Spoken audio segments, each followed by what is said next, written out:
I took the June test, I focused a lot of my studies on logic games, and I've found that I've been able to improve significantly even since and I think that was still my best section on the test because I found it pretty easy.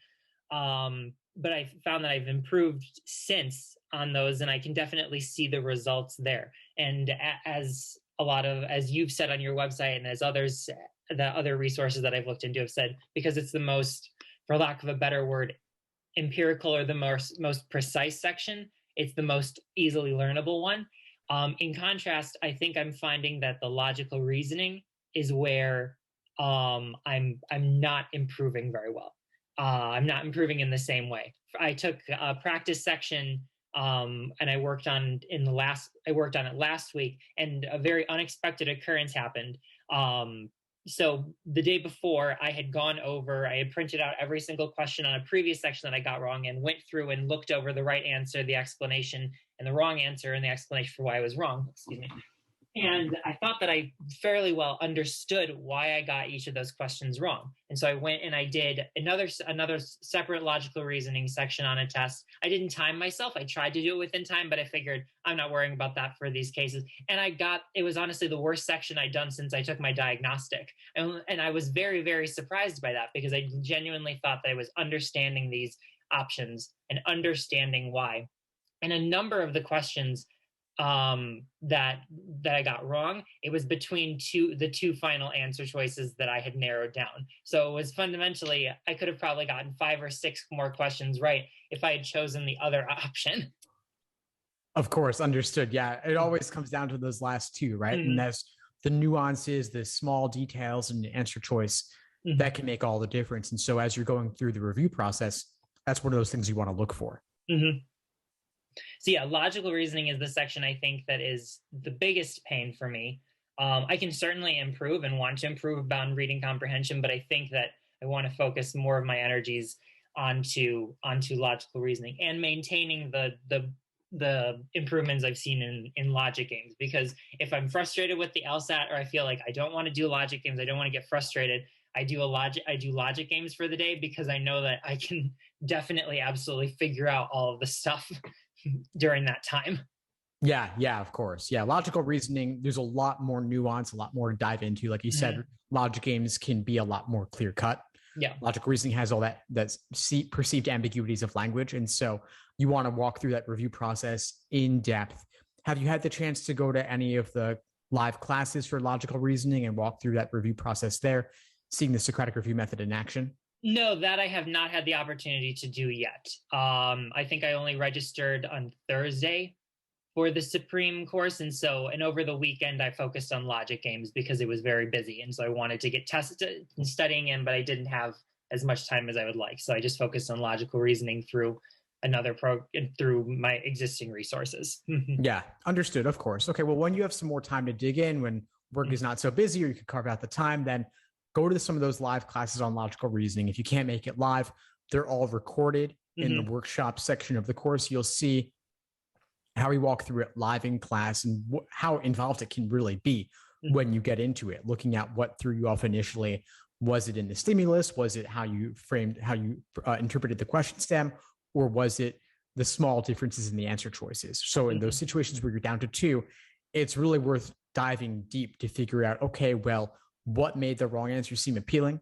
Mm-hmm. What ultimately made it wrong? What made the right answer seem unappealing, if anything? And what ultimately makes it correct? So you have those traps of encouragement towards the wrong answer and traps of discouragement away from the right answer. Mm-hmm. There's a lot to unpack there. Yeah. Yeah. It's so fun. It's so very fun. Yeah. Well, it's great you're looking at it that way. Yeah, it can be fun. It can be fun to say, okay, well, those sneaky test writers, they threw some tricks in there. You can admire them for how clever they are. And then over time, as you understand more of those, you can then admire yourself and be proud of yourself for how you can dodge them.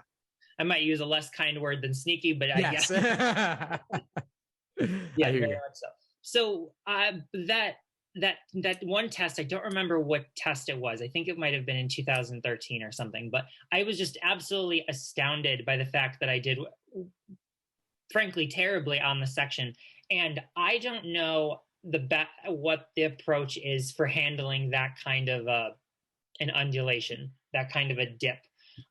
Because one of the things that I found so frustrating about the process of studying for this test is that, unlike, say, the GRE or the ACT before that, there's far less of what I would call empirical content, that it's like, this is very clearly the wrong answer and why. Does that make that? I might not be describing that very clear. How do I put this? I've been particularly frustrated with logical reasoning because it seems far more nebulous of a section than, say, the logic games. And I found that very frustrating because it seems like it seems like it's almost up for interpretation, and that sometimes the answer that they've chosen, one could argue for another option. And so I just don't know how to read them as well as I would like to yet. And I don't know how to handle the hurdle of doing well or reasonably well one day and then doing not so well the next day. Because I would think that if one has been studying for so long, there would be a degree of consistency. And with logical reasoning, I still see even after working on stuff for a while. I hear you. So there's two things there. One is the fluctuations. One is the seemingly nebulous the logical reasoning section can be because of those perceived ambiguities of language. So I'll address those separately. The fluctuations are totally normal. I've never met a student whose scores didn't fluctuate. And almost everyone's also frustrated by those fluctuations. But even if you have your ideal true score, and I say ideal in like the philosophical sense, like you have one inherent score to yourself. Let's say that your true score that represented your aptitude was just, let's say, a 170. On a good day, you could score a 173. On a bad day, you score a 167. Even LSAT themselves says there's a natural range based on idiosyncrasies of any particular test form. So maybe you get a 170 on exam 89, but a 167 on exam 88 and a 173 on exam 87. That's entirely possible. So infuriating. Yeah, I know, it's crazy. And so that's actually a reason why retaking the LSAT makes a lot of sense. Because if you score at your low point one time, you could score at your high point the next time. It's a range of 6 points. In reality, they actually say that it's a 3.5 point range on each end. So really, you'd have a 7 point range altogether. So there's a lot of reason to retake to hope that you hit your high point. Yeah. And maybe one exam has a tough games section and you don't like games. One exam has a tough LR section and you don't like LR, whatever. You know what I mean? Like lots of possibilities.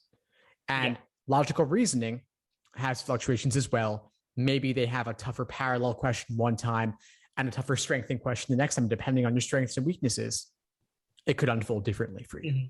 There's also just you as a person, like one day you were tired, one day you were overworked, another day you're fresh.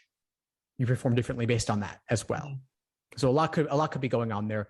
I'd like for you to take the average of your most recent 5 or so exams and take that as an indication of where you stand, but not place too much importance on any one exam or any one section. Okay. And another question in mind, and it just slipped. So here's a question that I have had, and it's been a bone to pick that I've had while studying for this exam, and it has to do with the value that the test is given by law schools. And specifically, I've been using it LSAT Max for a lot of my tutoring.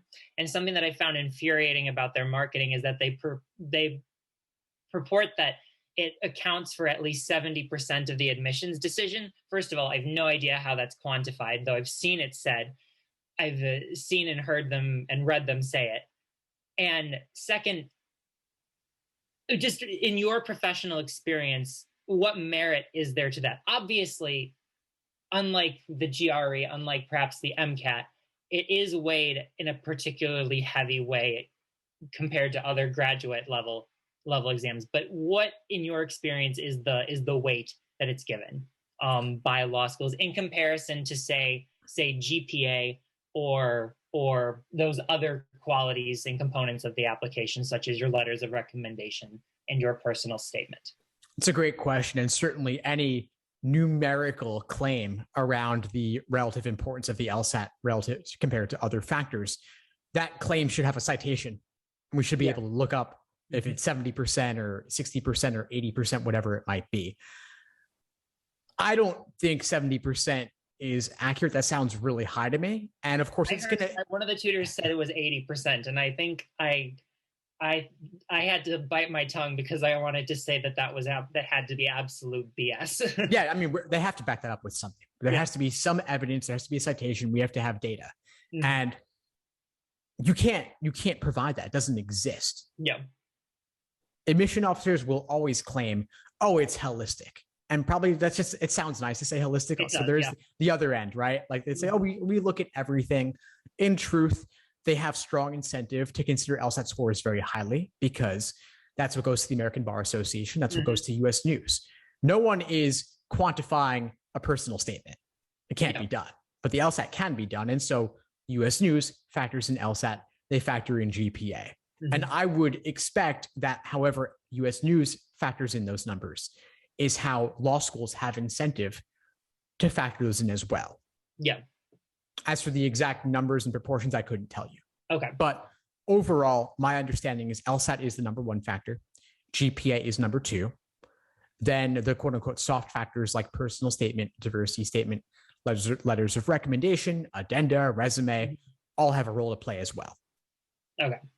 Now, because as you say, and as I've read, GPA is considered number two, I'm in a position at present where I am what the law school blogs and Reddit and what have you have called a reverse splitter. My GPA was very high in undergrad, and my LSAT score is, well, I wouldn't say low, because it's definitely above. I did respectably well on it, but it's low if for a student wanting to get into like Northwestern or Georgetown. And so, what position how do I put this? What position is a student like that in when they don't have the LSAT score, but they clearly have the GPA? And then say they also have a good personal statement and all the other factors. If their one is not going to be able to raise the LSAT score, obviously I intend to do that, but in that sort of a circumstance. Yes. So as you said, remember that you have your retake ahead of you. And so your LSAT score is not set in stone. Let's do everything we can to get you a higher score when you retake, and you could potentially retake after that if you want to. So it's not done. The door is not closed. Also, you can potentially write an addendum and say, hey, and if this is true for you, you could say, hey, my SAT or ACT score did not accurately predict my undergraduate performance. See, my SAT, ACT score was whatever it was. My GPA is quite high. So my standardized test scores are not my destiny, as you could see from this track record I have of success. So that is something you could write in an addendum. And I'd recommend it if you end up at the end of the day still in a somewhat of a reverse splitter situation. And even if you don't, you could say, hey, my LSAT score is still pretty good, but even that doesn't reflect how I could ultimately end up doing. Look at my GPA. So that is one way you could handle it. At the end of the day, numbers are numbers, though, as we know. But at least you have a very strong GPA. And again, your LSAT's not done. Cool. There was another question. I should have written these down. I had them all in my head perfectly before this meeting. Are there any questions you have for me? There is one thing I wanted to circle back on just to discuss a little bit more, which was the seeming ambiguity of logical reasoning. So I'm getting the sense that you might think that like logic games is clear cut, it's mathematical, there's no ambiguity in correct answers there. But I had the sense from your wording that maybe you kind of, I get this, you want to kind of challenge some of these answer choices in LR. Am I right about that? Yes, I absolutely would say that. First of all, I'll say I think that I love the logic games. I legitimately find them enjoyable, even though I think they're kind of the silliest thing that is tested on the test. But I really enjoy the logic games because when I get something wrong, I can redo it, and I can see based upon the exact delineated rules that were at play, It's like, okay, well, that of course I just overlooked that. That it C before D, D was not before C. Like it's very clear why I got the answer wrong, and it makes perfect sense to me because it's backed up by those rules. And I guess I'm not seeing the corollary in logical reasoning yet about how that can work out. Does that make sense? Yeah, it does. It does. I mean, logical reasoning certainly is not as formal as logic games is. One can make reasonable arguments on answer choices. Yeah. However, the true growth in logical reasoning will come when you can come to understand LSAC's reasoning, and you could see that this little thing in the stimulus or this little thing in the wrong answer made that choice wrong. There's always something. LSAC has a very good track record where out of nearly 10,000 questions, they've only withdrawn like a dozen or so at most as being invalid for some reason. And maybe there's a couple they should have removed but didn't. But overall, out of 10,000, let's assume that everything that remains is correct. You just got to dig deeper to figure out what made that choice wrong and what made the other one right. But there's always something when you get down to it. And that's part of where the review process comes in to say, okay, well, my mistaken reasoning was XYZ. I failed to consider this factor, whatever it was, or this one little thing in a choice made it wrong. This other one little thing in a choice might not be how I would have worded it, but it is correct in the end. But yes, it's much more informal. You've got to look at the method of reasoning or the principles they're using that underlie their arguments. It takes time. It's not as clear cut. And then, another question that I wanted to ask, and it has to do with the way that the LSAT is weighed when it comes to admission decisions for merit scholarships.